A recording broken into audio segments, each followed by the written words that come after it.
हाँ तो दोस्तों, इस वीडियो के अंदर हम अन्या पॉलिटेक एंड फर्टिलाइजर्स के आईपीओ के बारे में बात करेंगे और जानेंगे कि इस आईपीओ के अंदर आपको अप्लाई करना चाहिए या नहीं। चलिए शुरू करते हैं।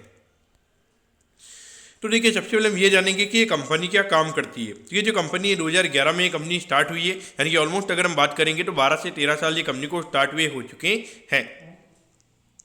तो देखिए, जो कंपनी फर्टिलाइजर्स और पैकेजिंग के रिगार्डिंग जो बैग्स होते हैं वो ये कंपनी में यहाँ पे बनाती हुई नजर आती है। अब पैकेजिंग बैग्स में अगर हम बात करेंगे तो लाइक जो सीमेंट के जो बैग्स वगैरह होते हैं, जो फर्टिलाइजर के जो पैकेजिंग के जो बैग्स होते हैं, फिर उसके अलावा अगर हम बात करेंगे जो फूड ग्रेन और सीड्स के जो बैग्स वगैरह होते हैं, तो वैसे जो पैकेजिंग बैग्स होते हैं वो ये कंपनी में यहाँ पे बनाती हुई नजर आती है।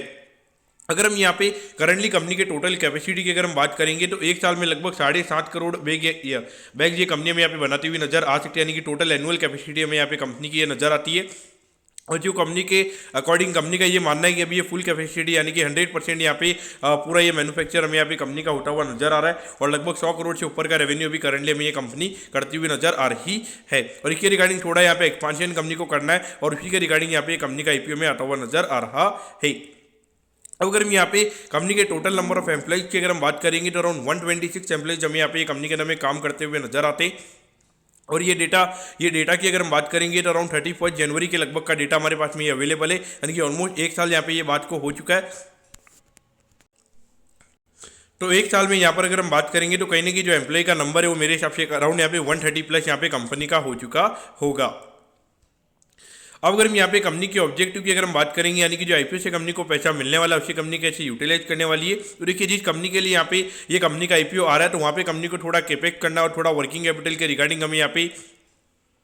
ये पैसा यूज होता हुआ नजर आएगा। बाकी अगर हम कंपनी की एक सब्सिडरी कंपनी है जिसका नाम है यारा ग्रीन एनर्जी करके, तो वहाँ पे कंपनी को एक नया प्रोजेक्ट कंपनी को सेटअप करना है तो उसके रिगार्डिंग ये फंड हमें यहाँ पे यूज होता हुआ नजर आएगा। और बाकी अगर हम बात करेंगे तो कंपनी की एक और सब्सिडरी कंपनी है जिसका नाम है अरावली फॉस्फेट लिमिटेड, तो वहाँ पे भी कंपनी को वर्किंग कैपिटल और केपेक के रिगार्डिंग जो कैपिटल की रिक्वायरमेंट है वो कंपनी में यहाँ पे इससे फुलफिल करती हुई नजर आएगी। अब अगर हम यहाँ पे कंपनी के फाइनेंशियल्स के बारे में अगर हम बात करेंगे तो 2022 में लगभग 91 करोड़ के लगभग ये कंपनी का रेवेन्यू का नंबर था। और पिछले साल यानी कि 9 महीने पहले जो फाइनेंशियल ईयर खत्म हुआ था वहाँ पर अगर हम बात करेंगे लगभग 125 करोड़ के लगभग का रेवेन्यू का नंबर हमारे पास में यहाँ पे अवेलेबल है। और अभी अगर हम यहाँ पे एक क्वार्टर के नंबर्स की अगर हम बात करेंगे लगभग 40 करोड़ के लगभग का एनुअल रेवेन्यू में यहाँ पे कंपनी का नजर आता है, क्योंकि इंडिकेट कर रहा है कि लगभग एनुअली यहाँ पे 150 करोड़ से ऊपर का रेवेन्यू का नंबर हमारे पास में यहाँ पे ये कंपनी का होता हुआ नजर आ सकता है, यानी कि वो इंडिकेट कर रहा है कि अराउंड 20% से ज़्यादा का रेवेन्यू ग्रोथ हमें ये फाइनेंशियल ईयर में कंपनी का देखने को मिल सकता है।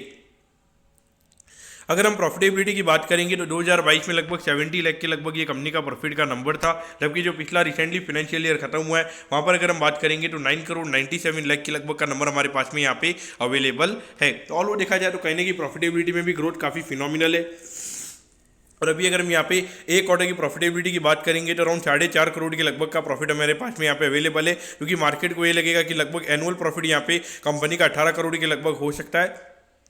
लेकिन मुझे यहाँ पे लगता है कि कहीं ना कहीं यहाँ पे लिस्टिंग के बाद में जो कंपनी की प्रॉफिटेबिलिटी है वो में यहाँ पे थोड़ी कम होती हुई नजर आ सकती है। अगर पिछले साल अगर कंपनी ने 10 करोड़ के लगभग का पैड किया है और अगर हम ये मान के चल रहे हैं कि इस बार लगभग 20% का कंपनी का रेवेन्यू ग्रोथ रहेगा तो वहाँ पे प्रॉफिटेबिलिटी अराउंड 30-40% हमें बढ़ती हुई नजर आ सकती है। तो लगभग 13-14 करोड़ के लगभग का एनुअल प्रॉफिट हमें यहाँ पे कंपनी का देखने को मिल सकता है।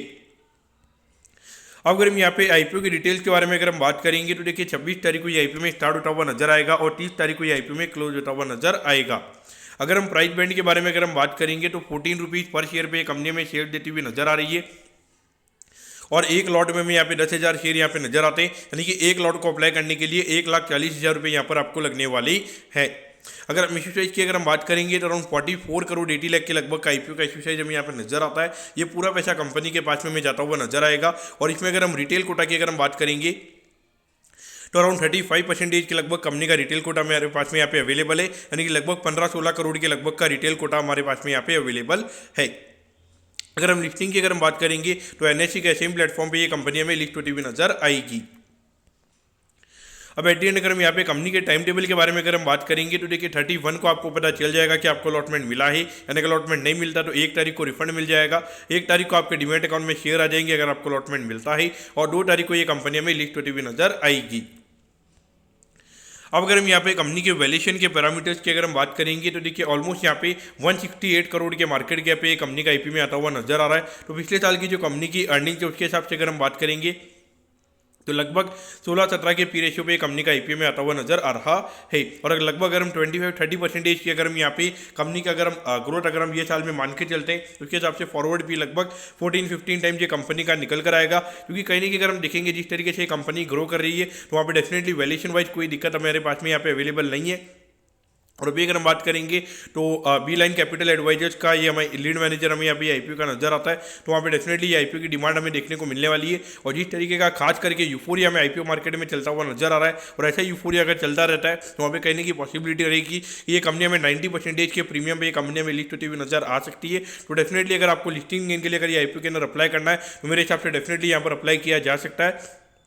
और हाँ, अगर मार्केट में अगर कुछ सिनेरियो खास करके अगर हम देखेंगे